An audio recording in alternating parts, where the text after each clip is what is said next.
السلام علیکم دوستو، آج میں آپ کو ایک حیرت ناک وحشت ناک دلچسپ کہانی سنانے جا رہا ہوں۔ اگر آپ میرے چینل پہ نئے ہیں تو میرے چینل کو سبسکرائب کر دیں اور بیل نوٹیفیکیشن کو بھی آن کر دیں تاکہ آنے والی ویڈیو آپ کو بآسانی مل سکے۔ تو چلتے ہیں کہانی کی طرف۔ گاؤں کی مسجد کے امام مولانا قاسم علی شاہ انتہائی پرہیزگار انسان تھے۔ مسجد کے امام تھے، ساتھ بچوں کو قرآن شریف پڑھاتے تھے۔ گاؤں میں پڑھے لکھے افراد کی کمی تھی، اس لیے لوگ مولانا صاحب کی دینی اور علمی باتوں کو غور سے سنتے۔ گاؤں میں برگد کا ایک قدیم درخت تھا۔ گاؤں والے مال مویشی چرنے کے لیے چھوڑ کر اس درخت کے نیچے بیٹھتے اور گپے ہانکتے تھے۔ مولانا صاحب نے بھی چند بکریاں پال رکھی تھی۔ کبھی کبھی وہاں جاتے تو لوگوں کے بیچ بیٹھ کر انہیں اسلامی تعلیمات کے بارے میں بتاتے اور اولیاء کرام کے قصے سناتے۔ سبھی احترام سے ان کی باتیں سنتے۔ مولانا صاحب اپنے گاؤں کے علاوہ بھی دوسرے گاؤں میں لوگوں کی نماز جنازہ پڑھانے کے لیے جاتے رہتے تھے۔ کوئی شناسہ ہو یا انجان، کسی کو انکار نہیں کرتے تھے۔ مولانا کی غیر موجودگی میں ان کا بیٹا مسجد کا انتظام سنبھالتا تھا۔ تو واقعہ یہ تھا کہ سورج غروب ہونے کے بعد سردی کی شدت میں اضافہ ہو گیا۔ گاؤں میں لوگ جلدی سونے اور صبح جلدی اٹھنے کے عادی تھے۔ مولانا عشاء کی نماز پڑھا کر سونے کے لیے گھر چلے گئے تاکہ صبح کے وقت جاگ کر فجر کی نماز پڑھا سکیں۔ رات کے وقت سردی میں اضافہ ہو چکا تھا۔ چھوٹے بڑے سبھی گرم لحافوں میں دبکے ہوئے نیند کے مزے لے رہے تھے۔ رات کا آخری پہر شروع ہو چکا تھا جب مولانا صاحب کے دروازے پر دستک ہوئی۔ مولانا صاحب کچھ دیر قبل جاگ کر وضو کر رہے تھے۔ دستک کی آواز سن کر دروازہ کھولا تو سامنے 3 انجان افراد سفید لباس میں کھڑے تھے۔ ان کے قد بھی اچھے خاصے لمبے تھے۔ سامنے کھڑے شخص کی لمبی سفید داڑھی اس کے پیٹ تک پہنچتی تھی اور اس کی آنکھوں میں عجیب سی چمک تھی۔ پیچھے کھڑے 2 افراد کے چہرے ڈھکے ہوئے تھے۔ مولانا کو دیکھ کر سامنے کھڑے شخص نے سپاٹ لہجے میں پوچھا، جناب کیا آپ ہی مولانا قاسم علی شاہ ہیں؟ اس کا انداز دیکھ کر ایسا لگ رہا تھا جیسے یہ پوچھنا محض رسمن ہے، ورنہ وہ مولانا صاحب کو اچھی طرح پہچانتا ہے۔ جی میں ہی قاسم علی شاہ ہوں، فرمائیے اتنی رات گئے کیسے حاضر ہوئے؟ مولانا میرے بڑے بھائی صاحب کا انتقال ہو گیا ہے، آپ مہربانی فرما کر ہمارے ساتھ چلیں اور نماز جنازہ پڑھا دیں۔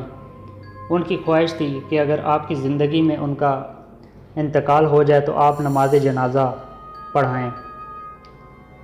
مولانا نے پوچھا، کیا میں انہیں جانتا ہوں؟ جی آپ کی کبھی ان سے روبرو ملاقات نہیں ہوئی؟ وہ آخری وقت میں پرانے گھر پر آپ کی دینی گفتگو سنتے رہتے تھے۔ سامنے کھڑے شخص نے بغیر پلکیں چپکائے جواب دیا کہ آپ جلدی تیار ہو سکتے ہیں، ہمیں جلدی سے آپ کو واپس چھوڑ کر ہمیں بہت دور جانا ہے۔ رات کے اس پہر مولانا کو کچھ تشویش ہوئی، مگر وہ پہلے بھی وقت بے وقت جا چکے تھے اور ہو سکتا تھا کہ آنے والے کسی دور کے گاؤں سے آئے ہیں، اس لیے اس وقت لے جا رہے ہیں۔ انہوں نے جانے کی حامی بھر لی اور واپس جا کر گھر میں بتایا کہ وہ کسی کی نماز جنازہ کے لیے جا رہے ہیں، دوپہر سے پہلے لوٹ آئیں گے۔ گرم چادر اوڑھ کر مولانا ان کے ساتھ چل دیے۔ وہ تینوں آگے چل رہے تھے اور بالکل خاموش تھے۔ ان کے انداز سے نہیں لگ رہا تھا کہ وہ تیز چل رہے ہیں، مگر ان کے ساتھ چلنے میں مولانا کو کافی مشکل پیش آ رہی تھی۔ کافی دیر تک مولانا ان کے ساتھ چلتے رہے۔ صبح کی ہلکی روشنی نمودار ہو رہی تھی۔ کافی دور جانے کے بعد مولانا کو احساس ہوا کہ جس طرف وہ جا رہے ہیں اس طرف تو کوئی گاؤں ہی نہیں بلکہ صرف کھائی ہے، اور وہ ان کے بالکل نزدیک پہنچ چکے ہیں۔ کچھ عجیب تھا وہ جو نظر انداز کر رہے تھے۔ شاید آپ کو اس علاقے کے راستوں کا درست علم نہیں ہے، ہم غلط راستے پر جا رہے ہیں۔ مولانا نے ارد گرد نظر دوڑاتے ہوئے کہا۔ نہیں آدم زاد، ہم بالکل صحیح راستے پر جا رہے ہیں اور تقریباً پہنچ چکے ہیں۔ مولانا کی اوپر کی سانس اوپر اور نیچے کی سانس نیچے رہ گئی۔ حقیقت، مولانا اچانک روانہ ہونے کی وجہ سے جن باتوں پر توجہ نہیں دے سکے تھے وہ اب ان کے دماغ میں گردش کرنے لگیں۔ اگر مولانا کی زندگی میں فوت ہو گیا تو بہت دور جانا ہے۔ پرانے گھر پر بیٹھ کر باتیں سنتے تھے۔ آدم زاد، یہ سب اشارے تو اتنے واضح تھے کہ ایک بچہ بھی اندازہ لگا سکتا تھا تو یہ جنات ہیں۔ مولانا کھائی کے کنارے پر ٹھٹک کر رک گئے۔ آگے جانے والے شخص کو ان کے اچانک رکنے کا علم فوراً ہو گیا۔ واپس مڑ کر اس نے مولانا کے چہرے کو غور سے دیکھا اور اس طرف سپاٹ لہجے میں بولا، آپ یقین رکھیں کہ ہم آپ کو کسی قسم کا نقصان نہیں پہنچائیں گے۔ آپ جنازہ پڑھا دیں، ہم شکر گزار ہوں گے، آپ کو واپس گھر پہنچا دیں گے۔ مولانا آخر انسان تھے، گھبرا گئے مگر ہمت کی کہ انہوں نے اس بات میں سر ہلایا اور ان کے ساتھ کھائی میں اتر گئے۔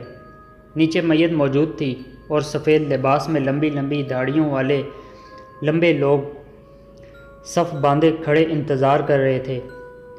مولانا نے صرف ایک بار ہی اس طرف نظر ڈالی اور پھر ان کی طرف دیکھنے سے گریز کیا اور جنازہ پڑھانے کے لیے صف کے آگے کھڑے ہو گئے اور جنازہ پڑھا دیا۔ جنازہ پڑھانے کے بعد ہمت کر کے مڑے تو وہاں صرف وہی شخصیت کھڑی تھی جو دو ساتھیوں کے ساتھ انہیں وہاں لائی تھی۔ انہوں نے میت کی طرف دیکھا تو وہ بھی غائب تھی، شاید وہ اسے لے گئے تھے۔ ہم آپ کے بہت شکر گزار ہیں، ہماری طرف سے آپ کے لیے یہ تحفہ۔ اس مخلوق نے اسی سپاٹ لہجے میں کہا اور دائیں ہاتھ آگے بڑھایا۔ اس کے ہاتھ میں چند کوئلے تھے۔ مولانا کوئلوں کا کیا کرتے، مگر انکار کی ہمت نہیں ہوئی اور ڈرتے ڈرتے ایک چھوٹا سا کوئلہ اٹھا لیا اور بولے، بس یہی کافی ہے، اب میں چلتا ہوں۔ اور اس کی طرف دیکھے بغیر جلدی جلدی چلنے لگے۔ پیچھے سے مولانا کو خدا حافظ کی آواز سنائی دی۔ کھائی سے باہر نکلے تو شدید سردی کے باوجود پسینہ پسینہ ہو رہے تھے اور ان کے کپڑے بھیگ چکے تھے۔ کچھ دیر تک چلنے کے بعد گرے اور بے ہوش ہو گئے۔ آنکھ کھلی تو اپنے کمرے میں موجود تھے۔ گھر والوں نے بتایا کہ جب صبح دروازے پر دستک ہوئی اور انہوں نے دروازہ کھولا تو آپ باہر بے ہوش پڑے تھے، شاید آپ کو چکر آ گیا تھا۔ اس کے بعد 3 دن تک آپ شدید بخار میں تپتے رہے ہیں اور آج ہوش آیا ہے۔ مولانا نے انہیں اصل واقعہ سنایا تو وہ حیران رہ گئے۔ کچھ دنوں کے بعد انہیں یاد آیا کہ اس جن نے ایک کوئلہ دیا تھا جو انہوں نے جیب میں رکھ لیا تھا۔ جب انہوں نے اس کپڑوں سے نکال کر دیکھا تو وہ سونے کا ایک ٹکڑا تھا۔ امید کرتے ہیں کہ آپ کو سٹوری اچھی لگی ہوگی۔ اگر آپ کو سٹوری اچھی لگی ہے تو پلیز ویڈیو کو شیئر کریں اور اپنے دوستوں کے ساتھ بھی اس کو شیئر کیجیے گا۔